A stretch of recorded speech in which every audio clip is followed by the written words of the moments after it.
So ఇప్పుడు మనతో పాటు పృథ్వీరాజ్ అన్న కూడా ఉన్నారు. పృథ్వీరాజ్ అన్నకు అందశ్రీ గారికి దాదాపు 20 సంవత్సరాల పరిచయం. సో ఒకసారి చాలా క్లోజ్ గా ఉద్యమంలో కూడా పనిచేయడం జరిగింది.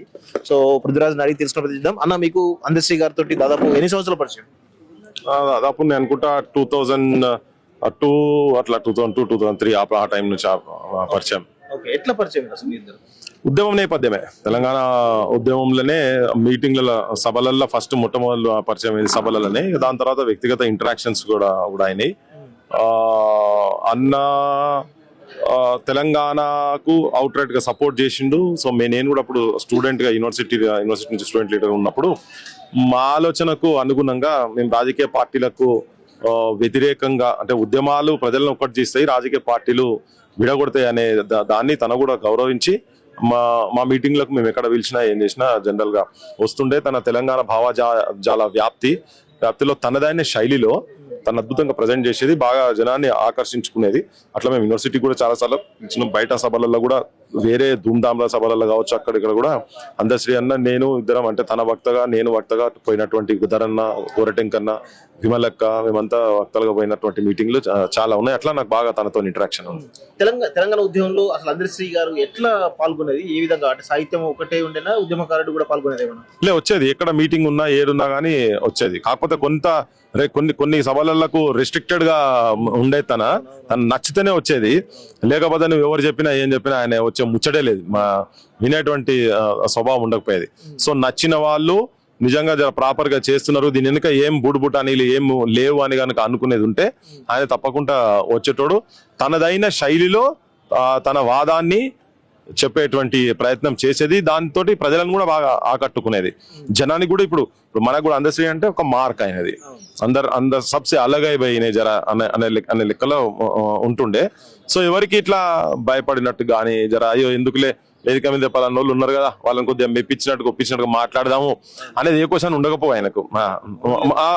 ఏ ముఖం పట్టుకొని చెప్పేది, ముఖం పట్టుకొని తిట్టేది, అదంతా ఉంటుండే. ఇక ఆడ తిట్టలేని పరిస్థితి ఉన్నప్పుడు నేను ఆడికి పోయి ఏం చేస్తానా, నేను రాను, ఎందుకు ఆ సభ నాకెందుకు, నేను రాను అని అట్లా అటువంటి వ్యక్తిత్వం అనేది జనరల్ గా తెలంగాణ ఉద్యమంలో మీరు దాదాపు 20 సంవత్సరాల పరిచయం కాబట్టి జనరల్ గా ఆయన పాటలు ఏవి ప్రాచుర్యమైన జనరల్ గా మీకు తెలిసిన దాన్ని ఒకసారి? యాక్చువల్ గానైతే జయ జయ హే తెలంగాణనే నా దృష్టిలో బాగా. ఇంకోటి సూడా సక్కాని తల్లి సుక్కల్లో జాబిల్లి కూడా, అది కూడా బాగా. అంటే యాక్చువల్గా ఏ ధూమ్ధామ్ ప్రోగ్రామ్ అయినా కానీ దాంతో అది కోరియోగ్రఫీ అంతర్పుల్ నాగరాజ్ చేసిండు. సో యాక్చువల్ గా వీళ్ళిద్దరు కూడా జానపదం కాడికెళ్ళి ఉన్నటువంటి నేపథ్యంలో వాళ్ళిద్దరు కూడా పరిచయం ఉండే. సో సూడసక్కని తల్లి అనేది బాగా జనం లోపల కుల వృత్తులు అనేటి అన్నిటిని స్టేజ్ మీద పర్ఫామ్ చేసుకుంటూ వాటిని చేసే క్రమంలో అప్పుడే కుల వృత్తులు అంతరించిపోతున్న సమయంలో ఇది ఒక పాట వచ్చింది, గొర్రెటెంకన పాట ఒకటి ఉంది, ఈ పాట ఒకటి. అది ఈ పాటలో పాత్రలు నిజంగా గౌన్లలో వేషం వేసి, గొల్లుల్లో వేషం వేసి, శాలల్లో వేషాలు వేసి ఆ స్టేజ్ మీద అంతా చేస్తుంటే పెద్ద అట్రాక్షన్ ఉండేది జనం లోపల. అది పామర్లను కూడా డైరెక్ట్ కనెక్ట్ చేసేటువంటిది. సూడాసక్కాని తల్లి సుక్కల్లో జాబిల్లి, నవ్వుల్లో నాగమల్లి, నా తల్లి పాల వెళ్ళి అనేది సూరమ్మో అని ఉంటుండే ఆ పాట అంతా. అది ఆ సాంగ్ ఒకటి. తర్వాత ఇక జయ జయ హే తెలంగాణ అనే దానిదైతే ఎక్కడ స్టేజ్ మీద తన పాట గలం ఎత్తుకున్నాడంటే ఇక జనం లోపల ప్రతి ఒక్కరు అది దానికి కోరసీయాల్సిందే. ఆ జై తెలంగాణ జై తెలంగాణ అన్నప్పుడు మాత్రం ప్రతి ఒక్కరు ఆ చేయి ఎత్తి నినదించాల్సిందే. అది మాత్రం అది కంప్లీట్ గా ఎక్కడ ఎంత పామరుడైనా, చదువుకున్నోళ్ళైనా, ఉద్యోగ సంఘాల మీటింగ్ అయినా, రాజకీయ క్షేత్రంలో ఉన్నటువంటి సభలలో వేరేటోళ్ళు వాడినా గానీ ఆ పాట వచ్చింది అనగానే జై తెలంగాణ అన్నప్పుడు మొత్తం చేతులన్నీ పైకి లేస్తుండే. అదంతా మొత్తం ఏదో స్కూల్లో డ్రిల్లలో మనం ఎక్సర్సైజ్ చేసినప్పుడు ఇట్లా చేస్తాం కదా, అది ఇక్కడ డ్రిల్ విజిల్ కొట్టాల్సిన అవసరం లేదు. ఆ చరణం ఇట్లా ఎండింగ్ అవుతుంటే జై అన్న రాగానే మొత్తం అందరి చేతులు పైకి వచ్చి నినాదాలు చేసినట్టుగా, పాటను నినాదాలుగా చేసినట్టుగా పాడేటువంటి పాట. అదొక అద్భుతమైన పాట. అది తెలంగాణ జనం దాంతో కనెక్ట్ అయినరు. దాన్నే అసలు లాస్ట్ 10 years అంటే కేసీఆర్ గవర్నమెంట్ లో దాన్ని పెద్ద ఆదరించలేదు, వ్యక్తిగతంగా తనను ఆదరించలే, గౌరవించలే, పాటను కూడా గౌరవించలే. కానీ ఇప్పుడు వీళ్ళు వచ్చిన తర్వాత అట్లీస్ట్ దాన్ని రాష్ట్రీయ గీతం చేసిండ్రు. అది హర్షించదగ్గ విషయమే. కానీ ఇక్కడ మనం రాజకీయాలు మాట్లాడద్దు కానీ గత 10 సంవత్సరాలు అందశ్రీ గారిని ఎందుకు బీఆర్ఎస్ ప్రభుత్వం ఎందుకు ఓన్ చేసుకోలేకపోయింది, ఎందుకు విస్మరించింది అసలు? ఆయన జనరల్ గా స్వభావం కూడా ఉన్నది మాట్లాడతారు అనేది ఉన్నది. ఓకే, సో నచ్చలేదు. ఇంకోటి ఏంటంటే కేసీఆర్ ఉద్యమాలలో సీరియస్ గా తిరిగినటువంటి చాలా మంది దూరం పెట్టిండు, ఏమాట కామాట. వాళ్ళు మళ్ళా ఆయన ఏంటంటే ఇది ఫక్త్ రాజకీయ పార్టీ అని చెప్పి ఎమ్మెల్యేల కొనుగోళ్లు పట్టుకే అయిండు. ఆంధ్రలో కూడా ఆయన పార్టీలో జాయిన్ చేసుకున్నాడు. అంటే ఆయనకి ఏం తారతమ్యం ఏం లేదు, నా పార్టీ ఆంధ్రలో కూడా ఉంటుంది అని చెప్పని పార్టీ పేరే తెలంగాణ అనే ఐడెంటిటీనే కథం పట్టించి భారత రాష్ట్ర సమితి అనే చేసిండు కదా. సో ఇది కేవలం తెలంగాణ సమస్యల పట్ల, తెలంగాణ వెనుకబాటు, తెలంగాణ ఆత్మగౌరవానికి సంబంధించినటువంటి అంశాల పట్ల వీళ్ళందరూ గలాలెత్తిండ్రు కాబట్టి రేపు వీళ్ళందరూ ఎక్కడ కనిపించినా కానీ ఉద్యమ చరిత్ర నిలిచిపోతుంది కదా. సో ఈ ఉద్యమ చరిత్ర నిలవద్దు అంటే ఇటువంటి వ్యక్తులకు గౌరవం రాకుంటుంటే తనదే నేనే తెలంగాణ, నాతోనే తెలంగాణ వచ్చింది, నేను లేకుంటే తెలంగాణ రాకపోవు అనే ధోరణిలో తర్వాత ప్రాచీన వాళ్ళు కూడా ఇటువంటి వాళ్ళ చరిత్రలు, వాళ్ళకి సంబంధించినటువంటి వాళ్ళు రాసిన వాళ్ళు కూడా ఇటువంటి చరిత్రలు మొత్తం అంటే కనుమరుగయ్యే విధంగా వీళ్ళని జనరల్ గా తన దగ్గర తీయలేదు. అదే ఒక పెద్ద స్ట్రాటజికల్ మూవ్ అయినది. ఆయనే తన కుటుంబము వాళ్ళతోటే తెలంగాణ వచ్చింది అనేది జనం లోపల ఒక ముద్రేయించే ప్రయత్నంలో భాగంగానే ఈవెన్ గద్దరన్నను కూడా అవమానపరిచి నువ్వు ఎంత రాజా చిన్న అన్నట్టుగా ఆడ గలవల కాడ కూడా గేట్ కాడ బయట కూడా నిలబెట్టిన ఉదంతాలు ఉన్నాయి కదా. అట్లా చాలా మందిని ఇట్లా అగౌరవపరిచిండు. అది సీరియస్ గా ఆయనకి ఎవరైతే బానిసత్వం చేయలేదో వాళ్ళందరినీ దూరం పెట్టినటువంటి సందర్భాలు చాలా చూసినాం మనం. దాంట్లో భాగంగానే నేను అనుకుంటున్నా అందశ్రీ అనేది కూడా ఈవెన్ పాట పలుసార్లు కేసీఆర్ ఫోన్ చేసినప్పుడు కూడా ఈయన పోలేదు అనే ఒక వాదన కూడా వినిపిస్తుంది. దాని గురించి మీరేమంటారు అసలు? అంటే ఇప్పుడు ఈయనకు నచ్చినవి కనుక చేసేది ఉంటే పోతుండే కావచ్చు.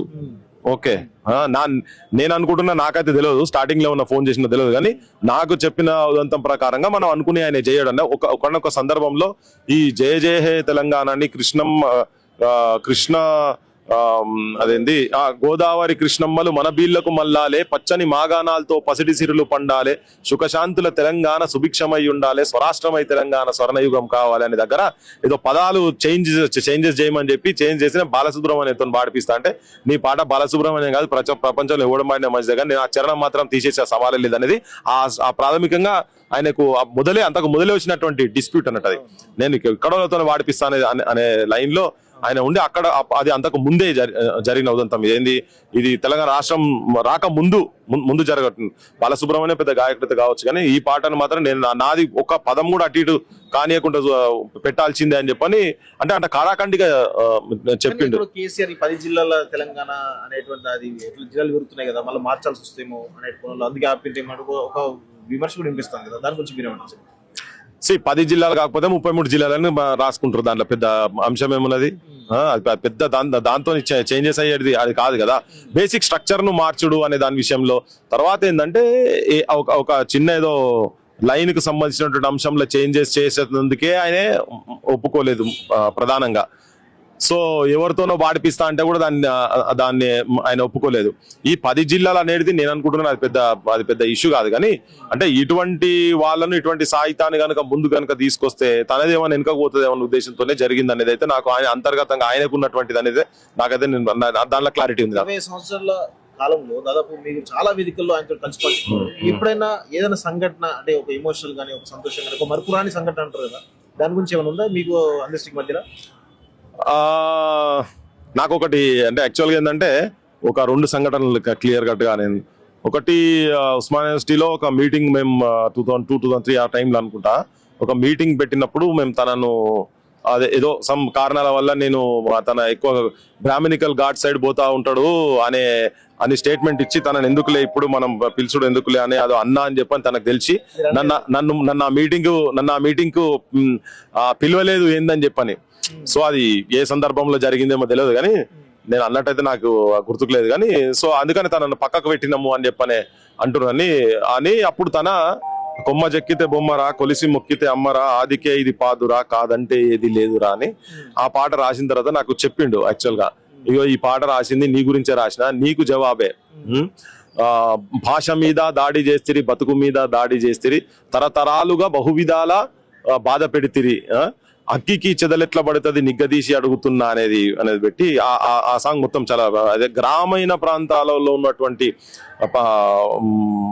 దేవతల గురించి, పల్లె సీమలు పచ్చగుండా, ఊరువాడ సిరులు నిండా, ఏటిగడ్డం నీటి నిలువ, కట్టడాలకు కాపుతానై, చెరువు కుంటలే కాదు బ్రతుకు తెరువు కోసం ఏది చేసిన, మానవుల నమ్మకములో మైసమ్మ పురుడు పోసుకున్నది అని, కొమ్మ జెక్కితే బొమ్మరా, కొలిసి మొక్కితే అమ్మరా, ఆదికే ఇది పాదురా, కాదంటే ఏది లేదురా అని అట్లా దాన్ని నాకు చెప్పుకుంటా ఈవెన్ మైసమ్మలు, పోషమ్మలు ఇటువంటి వాటి మీద కూడా పెట్టేసి రాసినటువంటి అదొకటి సందర్భము. ఇంకొకటి ఏంటంటే యాక్చువల్ గా నేను మొన్న ఈ కాంగ్రెస్ గవర్నమెంట్ వచ్చినాక ప్రతి రాష్ట్రీయ గీతం అయిన తర్వాత తన కీరవాణి అని ఒక ఆంధ్ర మ్యూజిక్ డైరెక్టర్ తోటి దాన్ని మ్యూజిక్ కొట్టించడం అనేది నాకు నచ్చకనే దాని మీద బాగా తిరగబడ్డా. యాక్చువల్ గా అమరుల స్తూపం దగ్గర కూడా వచ్చి నేను ఇచ్చిన అన్న ఇది కరెక్ట్ కాదు, నీ ఒక్క గొంతుతో నువ్వు జస్టిఫ్ పెట్టు, తెలంగాణ జనం జై జై అన్నోళ్ళు జనం నిరాజనం పనికిండ్రు, ప్రతి గొంతుల ప్రతి కంఠం పాడరానోడు ఆడరానోడు కూడా మూగోళ్ళు కూడా ఇట్లానే చేతులు ఎత్తిన ఉదంతాలు ఉన్నాయి. నువ్వు అది మనకు వద్దన్నా, మన అస్తిత్వానికి సంబంధించి ఇంకోటి రాష్ట్రీయ గీతం కాబట్టికే ఆయన ఆస్కార్ అవార్డ్స్ వచ్చినా ఏ అవార్డు వచ్చినా గానీ అవసరం లేదు, మనకు ఈ మట్టి వాసన అలా కనబడతలేదు అని చెప్పి నేను దాని మీద మాట్లాడినా. దాని తర్వాత నాకు ఈయన దాంతో ఎట్లా రియాక్ట్ అవుతాడో అనేది ఉండే నాకు. అనుకోకుండా ఒక సందర్భంలో కరీంనగర్కి వెళ్ళి మీటింగ్ పోయి వస్తుంటే ఒక దగ్గర మధ్యలో కలిసిండు. కానీ ఒక్క మాట కూడా మాట్లాడాలి. యాక్చువల్గా చాలా జనం లోపల చర్చకు పోయింది అది. అదే ముఖ్యమంత్రి ఏం చేసిండు, రేవంత్ రెడ్డి నాకు సంబంధం లేదు, ఇది అందశ్రీ ఇష్టం ఉండే అందశ్రీ ఇష్టంతో వాడిపించుకున్నాడు అనేది అని ఆయన అన్ని చేతులు దులుపుకున్నాడు. అయితే యాక్చువల్ గా నువ్వు ముఖ్యమంత్రి నువ్వా లేకపోతే తన అని కూడా నేను అన్న సందర్భాలు ఉన్నాయి దాంట్లో. ఆ ఒక్కప్పుడు మాత్రం నాకు కొద్దిగా ఉండే, ఈయన ఫేస్ టు ఫేస్ అయినప్పుడు తను ఎట్లా రియాక్ట్ అవుతారో చూద్దామని. జనరల్ గా ఏదైనా ఉంటే ఆయనకు నచ్చంది ఏదైనా చేస్తే దాని మన ఇమీడియట్ రియాక్ట్ అవుతారు కదా. సో ఈ సందర్భం గురించి నేను వెయిట్ చేసిన. అన్న కాడికెళ్ళి కొన్ని నెలలు అయింది నేను మళ్ళీ ఆయన ఫేస్ టు ఫేస్ కలిసినప్పుడు. నేను కొంచెం హెసిటేట్ చేస్తా ఉండే కలిసినందుకు, కానీ చూసిండు, ధన్మని పిలిచిండు, దగ్గర తీసుకొని ఫోటోలు దించిపిచ్చిండు. ఒక్క మాట కూడా దాని గురించి అనలేదు. నాకు అనిపించింది వేసిన మనసులో కూడా అదేదో ఎక్కడో ఉంది, నేను అన్నది వాస్తవం అని చెప్పి ఆయన మనసులో ఉంది, అందుకనే ఆయన నన్ను ఏం అనలేదు అనేది నాకు అది అనిపించింది. సో దాని తర్వాత 4-5 సార్లు కలిసినప్పుడు అయినా కానీ ఎప్పుడు కూడా మాట్లాడలేదు. ఈ మధ్యలో రీసెంట్ గా ఒక 3-4 రోజుల కింద ఒక నా దగ్గరి మిత్రుడు చెప్పిన విషయం, ఒక 10-15 రోజుల కింద ఒక పెద్ద మనిషి ఇంట్లో కలిసినప్పుడు, అరే ఇక్కడ అడుగుతున్నాడు, రాజ్యాన్ని ప్రశ్నిస్తున్నాడు, మా తరం పోయిన తర్వాత ఈ తరంలో నిలబడి మాట్లాడుతున్నాడు, ప్రతి దాంట్లో మాట్లాడుతున్నాడు అనేది ఆయన నాకు ఒక 2 రోజుల కింద చెప్పిండు మిత్రుడు, చాలా దగ్గర మిత్రుడు. అరే ఇట్లా అన్నాడు అందశ్రీ నీ విషయంలో ఇట్లా అన్నాడు అంటే. నాకు అనిపించింది అంటే ఆయన ఆ పాట గురించైనా మ్యూజిక్ గురించైనా నేను ఈ రోజు మాట్లాడుతున్న గవర్నమెంట్ మీద ఇష్యూస్ మాట్లాడుతున్న అన్ని కూడా తన లాంటి వాళ్ళు ఎండార్స్ చేస్తున్నారు అనేది నాకు అనిపించింది. అది మొన్న చెప్పిండు నాకు. ఆ రోజు నుంచి ఇంకా జర ధైర్యం వచ్చింది. వాళ్ళు మాట్లాడతలేరు కావచ్చు కానీ వాళ్ళ మనసులో ఉన్నది మాత్రం నా ద్వారా వస్తున్నది అనే సంతోషం వాళ్ళకు ఉన్నది అనేది మాత్రం నాకు ఆ వ్యక్తికి తన చెప్పుడు అనేది నాకు ఇప్పుడు సాటిస్ఫాక్షన్ ఇస్తున్నది. యాక్చువల్గా తెలంగాణ ఉద్యమంలో జనజాతరలో అనేటువంటి ఒక సాంగ్ కూడా చాలా ఇంపాక్ట్ చూపించింది. అది కూడా అందశ్రీ గారు రాశారు. నాకు మొత్తం రాదు అది. జనజాతరలో మన గీతం జే గంటలు మోగాలి అని చెప్పని ఉంటది.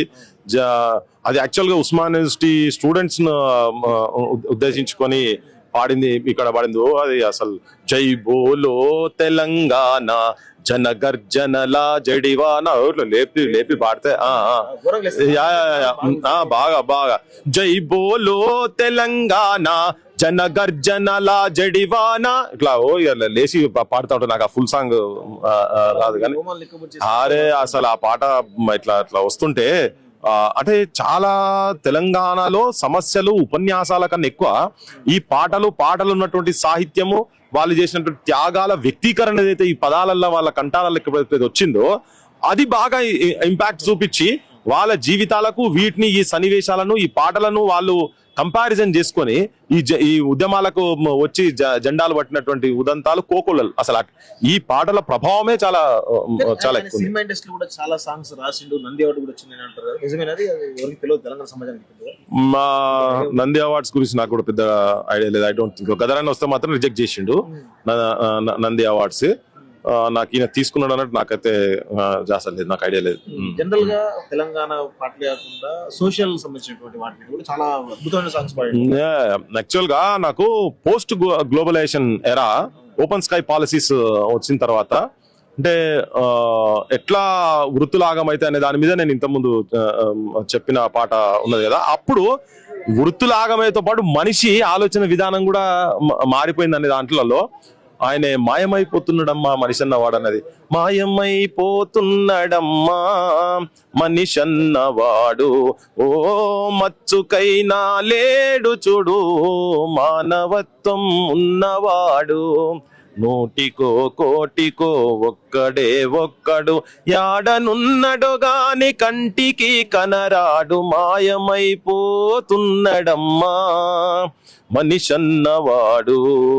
ఈ పాట చాలా జనాన్ని 25 పైసలగ రొత్తులను గాల్చి 65 కోట్ల వరములడుగుతాడు, చందాల పేరిట ఈ దందాలు సురు చేసిరు వీళ్ళని చెప్పని మనిషిని మనిషిగా చూడనటువంటి అంటే కుక్కల పేరు మీద మనం చేస్తుంటాం కానీ మనిషిని మనిషిగా చూడనటువంటి అంటే మానవత్వం అనేది మొత్తం అట్లా అంతరించిపోతున్నది, మనిషి అంటోడు మాయమైపోతున్నాడు అనేది చాలా అద్భుతంగా ప్రజెంట్ చేసిన సంగతి. అది ఇంటిల్లిపాదు ప్రతి ఒక్కరికి కనెక్ట్ అయింది యాక్చువల్ గా. సో పోస్ట్ గ్లోబలైజేషన్ ఎరాలో మనిషి ఎట్లా మాయమైపోయింది అనే దాంట్లో ఆయన ఆ పాటను ఇట్లా ఆవిష్కరించిండు, మనిషి జీవితాన్ని మొత్తం ఆవిష్కరించిండు. సో ఒకటే కాకుండా ఈవెన్ డిఫరెంట్ నేచర్ మీద కూడా యాక్చువల్ గా నేచర్ ప్రియుడు బాగా కరెక్ట్ చెప్పాలంటే. అంటే దైవాన్ని కూడా అట్లా ఈ సృష్టి అసలు ఎట్లా వచ్చిందనే దాంట్లో నాకు కూడా బాగా ఇష్టమైంది. పాము పడగపై పొదిగినట్టియా పదముద్రలు ఎవరివో పాడే కోయిలా పాటలోనియా పదమధురిమాలెక్కడివో. అంటే నాగుంబాం మీద ఈ అడుగులు అసలు ఎక్కడికి వెళ్ళి వచ్చినాయి, ఈ సృష్టి ఏంది, ఎవరు దీంట్లో కోయిల కంఠంలో ఆ రాగం ఏ ధ్వని ఎక్కడికెళ్ళి వస్తున్నది. ఇట్లా ఈవెన్ నెమలి పించాలు అంత అందంగా వాటిని అసలు ఈ రంగులు ఇట్లా పెట్టి ఎవరో దిద్దినట్టుగా ఎవరు చేసింది ఇదంతా, ఈ సృష్టి ఏంది, గుడిలో పోగానే గంట కొట్టగానే ఆ ధ్వని ఏంది, ఆ సప్పుడు ఏంది, మన చెవులకి ఎట్లా వస్తుంది, ఈ మధ్యలో ఉన్నటువంటిది ఏంటిది అసలు అని. అంటే నేచర్ మీద కూడా చాలా అద్భుతమైనటువంటి పాటలు రాసుడు అనేది ఐ థింక్ ఆ వర్ణించుడు అదంతా కూడా అది అల్టిమేట్. సో ఊకే చెప్తుండే మా ఇంటికి వచ్చినప్పుడైనా కానీ నేను బయట కలిసినప్పుడైనా కానీ నేను నదుల మీద పాటలు రాస్తున్నా, అందుకనే నేను నైల్ నది కాడికి కూడా పోయింది, మొత్తం ప్రపంచంలో నదుల మీద తిరుగుతా ఉండే. సో అది ఎప్పుడు వస్తుందా నేను వెయిట్ చేస్తా ఉండే యాక్చువల్ గా, అది అయితే ఇంకా రాలేదు. ఇంకొకటి తన దాంట్లో చేసింది ఏంటంటే నిప్పుల వాగనే పుస్తకం మొత్తం ఎప్పటియో పాటలన్నీ కలెక్ట్ చేసి తెలంగాణకు సంబంధించినటువంటి అన్ని ఒక దగ్గర తీసుకొచ్చి ఒక సంపుటి లెక్క ఒక పుస్తకం ఒక గ్రంథం లెక్క తీసుకొచ్చి దాదాపు అది 1000 పేజీల పుస్తకం ఉంటది, అది సమాజానికి అందించిండు. అదొక చాలా గొప్ప పని చేసిండు, అందరి చేసిండు. తన పాటలు కూడా ఉన్నాయి, గదరనే మా నాన్న రాసిన పాటలు కూడా దాంట్లో ఉన్నాయి. సో వ్యక్తిగతంగా తన ప్రభావం నాలాంటి వాళ్ళ మీద చాలా మంది మీద ఉన్నాయి. మా నాన్న ప్రభావం తన మీద ఉంటే తన ప్రభావం మా ఓటర్ల మీద చాలా మంది మీద ఉన్నది. అయితే బాగా ఆయన ఏంటంటే నిస్వార్థంగా ఉండి వ్యక్తి తన ఎటువంటి వాళ్ళనంటే సెల్ఫ్ రెస్పెక్ట్ ఎక్కడ దెబ్బతినకుండా ఉండి ప్రజల పక్షాన నిలబడేటోళ్ళతోటి ఎక్కువ తన సోపర్ చేసేటువంటి మైండ్ సెట్ అయితే తనది జనరల్ గా ఉంటా ఉండే. చివరిగా గద్దర్ గారికి తెలంగాణ రాష్ట్ర ప్రభుత్వం వచ్చిన తర్వాత, రేవంత్ రెడ్డి ప్రభుత్వం వచ్చిన తర్వాత కొంత ఆయన పేరు అవార్డు ఇవ్వడం కావచ్చు, లేకపోతే రకరకాల ఉద్యమకారుగా గుర్తించి ₹1 నగదు ప్లస్ 300 గజాల ప్లేస్, దాని తర్వాత వాళ్ళ కొడుకు ఫౌండేషన్ సంబంధించి కూడా ₹300 ఇవ్వడం, ఇవన్నీ కొంత గౌరవించేట్టుగా తెలుస్తా ఉంది. సో అదే విధంగా అందశ్రీ గారిని కూడా ఏ విధంగా గౌరవిస్తే బాగుంటుంది మీరు అనుకుంటారు అసలు? యాక్చువల్ గా డెఫినెట్ గా తనకు సంబంధించిన ఏదైనా ఒక పెద్ద యూనివర్సిటీకో లేకుంటే పెద్ద ఇన్స్టిట్యూట్ కో తన పేరు పెట్టాల్సిన అవసరం ఉంది. తన డెఫినెట్ గా ఒక విగ్రహం అద్భుతంగా ట్యాంక్ బండ్ మీద పెట్టాలి. తర్వాత తన రాసినటువంటిది ప్రతిదీ గవర్నమెంట్ ఓన్ చేసుకొని ప్రతిదీ ప్రింట్ అయ్యే రూపకంగా, తర్వాత దాన్ని ఏదైనా అవసరం ఉంటే కొన్ని భాషల్లో ట్రాన్స్లేట్ చేసినా కానీ పెట్టి జనానికి తన పేరు మీద ఒక పెద్ద సెంటర్ ఏదైనా ఎస్టాబ్లిష్ చేసి వాటిని పబ్లిక్ పర్పసెస్ గా ఉపయోగపడేట్టుగా గవర్నమెంట్ టేకప్ చేసి దాన్ని ఈయన పేరు మీద కూడా ఏదైనా ఒక సెంటర్ పెట్టాల్సిన, ఏదైనా ఫౌండేషన్ పేరు మీద వాళ్ళే గవర్నమెంట్ ఏదైనా పెట్టి పర్మినెంట్ గా ఆయన సాహిత్యము ఎట్లాగూ చాలా మటుకు పోయింది, జనం లోపల ఉంది, కానీ ప్రభుత్వం దాన్ని ఓన్ చేసుకొని కనుక పెట్టి ఏదన్నా ఒక స్టడీ సెంటర్ లెక్కనన్నా పెట్టి కంప్లీట్ గా తన పేరు మీద రీసెర్చెస్ కూడా ఎంకరేజ్ చేయాలి. ఇంకోటి తన వ్యక్తిగత జీవితం కూడా ఆయనకు బడి తెలియదు, అందరి లెక్క ఆయన బడికి పోయి కవి అయినోడు కాదు. ఓకే, సమాజాన్ని చదివి రాసినోడు, పదాలు కూడా అద్భుతమైన పదాలు, నిజంగా కూడా యాడికెళ్ళి వచ్చినాయో చెప్పి అడిగితే అది వచ్చింది దైవికమైన చెప్పినట్టుగా మాట్లాడుతూ ఉండే తన. సో ఆయన ఒక ఇన్స్పిరేషనల్ పాయింట్ తెలంగాణలో, ఒక ఐకానిక్ పర్సనాలిటీ అందశ్రీ అన్న. సో ఆయన పేదరికంను ఎట్లా జయించిండు, ఎన్ని కష్టాలు ఉన్నా గానీ బతుకు పాటలు ఎట్లా వాడిండు, ఈ సమాజంలో వివక్ష ఎదుర్కొన్నటువంటి వ్యక్తి. సో ఇటువంటి వాళ్ళ చరిత్రలు కొన్ని తరాలకు వాళ్ళు కూడా అటువంటి ఫేస్ చేస్తున్నప్పుడు మానసికంగా ఎట్లా ఉండాలి ఏందనే దాంట్లో ఒక స్ఫూర్తిదాయకంగా ఇటువంటి వాళ్ళ చరిత్రలు ఉంటాయి. కాబట్టి వీళ్ళ మీద రీసెర్చ్లు జరగాలి, గవర్నమెంట్ ఎంకరేజ్ చేయాలి, డాక్టరేట్లు ఇవ్వాలి రేపు పొద్దుగాల. తర్వాత వీళ్ళ సాహిత్యం అంతా కూడా ఎక్కడన్నా మంచిగా పొందుపరిచేటువంటి ప్రయత్నం ప్రభుత్వాలు చేస్తే వాళ్ళకు నిజమైన నివాళి ఏదో ఇప్పుడు ఏదో ఇక్కడ ఇట్లా పెట్టి ఏదో 100 మంది ఇదంతా జరగాల్సిందే. కానీ అసలు ఏంటంటే తరాలకు పోవాల్సినటువంటి అంశం మాత్రం ఆయన ఆయన ఆయన సాహిత్యము, ఆయన జీవితము, వాటి మీద అవసరమైతే గవర్నమెంట్ డాక్యుమెంటరీలు తీయాలి, అవసరమైతే సినిమాలు తీయాలి, తీసి జనాలకు లోపల వస్తే అది స్ఫూర్తిదాయకంగా ఉంటుందని చెప్పదలుచుకున్నాను. ఓకేనా, thank you very much. So ఇది మొత్తానికైతే అందశ్రీ గారి గురించి తనకున్నటువంటి అనుబంధం ఏంటి, తనతోటి దాదాపు 20 సంవత్సరాలుగా కలిసి జర్నీ చేస్తున్న పలు వేదికల మీద, చాలా వేదికల మీద కూడా, ఉద్యమ వేదికలు కావచ్చు, సాహిత్య వేదికలు కావచ్చు, చాలా సందర్భాల్లో కూడా తనతోటి కలిసి ఉద్యమించే సందర్భాలు అయితే చాలా ఉన్నాయి. సో అది పృథ్వీరాజ్ గారు చాలా ఎమోషనల్ గా తనతోటి కలిసి జర్నీలో చాలా విషయాలు కూడా చెప్పడం జరిగింది. ప్రభుత్వం కూడా ఏం చేస్తే బాగుంటుంది అనుకోవడం కూడా చాలా విషయాలు చెప్పాడు. చూస్తుండండి college TV. Thank you very much.